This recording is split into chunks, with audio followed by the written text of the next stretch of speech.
বাংলাদেশের ইতিহাসে এই কাকরাইল মোড় আরেকটি জনদাবি বাস্তবায়নের কেন্দ্রে পরিণত। আপনি তো নোবেল বিজয়ী নাকি শান্তিতে, তো নোবেল বিজয়ী হলে অন্ততপক্ষে আপনি আপনার অভিভাবকের জায়গা থেকে ভূমিকাটুকু পালন করেন। আমাদের দাবি, আমরা যা দাবি করেছি পূর্ণাঙ্গ রূপে সেই দাবি মানতে হবে।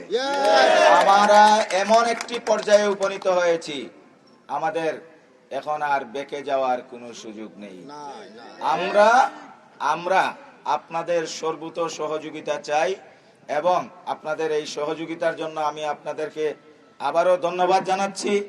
এবং এখানে যারা উপস্থিত আছেন, বিশেষত কথা বলার ক্ষেত্রে, মিডিয়া ফেসের ক্ষেত্রে, বক্তব্য প্রদানের ক্ষেত্রে প্রত্যেককে দায়িত্বশীল হতে হবে, আমাদের মানতে হবে, অথবা বাংলাদেশের ইতিহাসে এই কাকরাইল মোড় আরেকটি জনদাবি বাস্তবায়নের কেন্দ্রে পরিণত। আমরা এখান থেকে এক চুল পরিমাণ সরব না।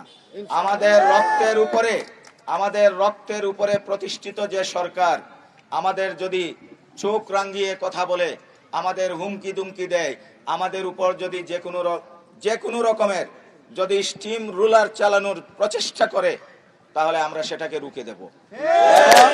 এবং এই আন্দোলন এটা আর কাকরাইল পয়েন্টে সীমাবদ্ধ থাকবে না। এটা কোথায় যাবে সেটা আমরা জানি না, এর দায়িত্ব আমরা নেব না। সুতরাং আজকের দিনের শুরুতে আপনাদের মাধ্যমে আমি সরাসরি, যিনি আমাদের সর্বোচ্চ অভিভাবক, আমাদের সম্মানিত প্রধান উপদেষ্টা, উনার বাসা বেশি দূরে না, এখানকার সাউন্ড হয়তো বা উনার কানে যাচ্ছে, আমি অনুরোধ করছি, স্যার আপনি আমাদের সবার মুরব্বী, আপনার সন্তানদের এই দুর্দশা, আপনি তো নোবেল বিজয়ী নাকি শান্তিতে, তো নোবেল বিজয়ী হলে অন্ততপক্ষে আপনি আপনার অভিভাবকের জায়গা থেকে ভূমিকাটুকু পালন করেন। আমাদেরকে বেয়াদবি করার সুযোগ দিবেন না। আমরা বেয়াদবি করতে চাই না, আমরা বেয়াদব না। আমাদের দাবি অত্যন্ত যৌক্তিক দাবি, আমাদের জীবন মরণের সাথে জড়িত দাবি। সুতরাং আমাদের দাবি মানতে হবে, এটাই আমাদের শেষ কথা। এবং সেই দাবি আদায়ের ব্যাপারে সুস্পষ্ট সরকারের ঘোষণা ছাড়া এখান থেকে আমরা এক চুল পরিমাণ পিছপা হব না ইনশাআল্লাহ। এতে যদি আমাদের কারো কোনো ক্ষতি হয়, সেই ক্ষতি আমরা সবাই মেনে নিতে প্রস্তুত আছি।